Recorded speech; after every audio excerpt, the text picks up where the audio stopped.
আসসালামু আলাইকুম barrister mister MQ Hasan. ওয়ালাইকুম সালাম। ই ভিসা কি?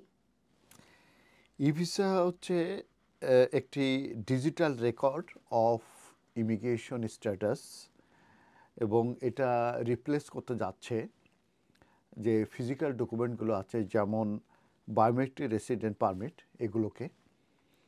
এবং এই যে ডিজিটাল যে রেকর্ড কিংবা ই ভিসা, এটা মূলত ইমিগ্রেশন যে স্ট্যাটাস আছে এটাকে কোনো রকমের এফেক্ট করবে না।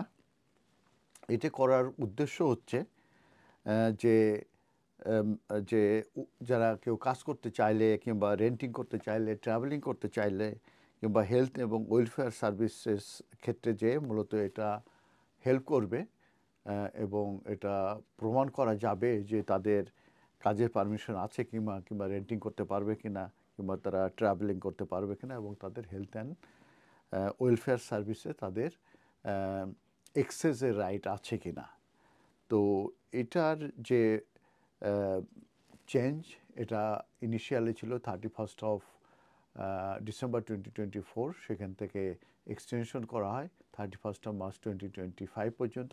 এখন এটা 1 অফ জুন 2025 পর্যন্ত এক্সটেনশন কিংবা গ্রেস পিরিয়ড দেওয়া হয়েছে।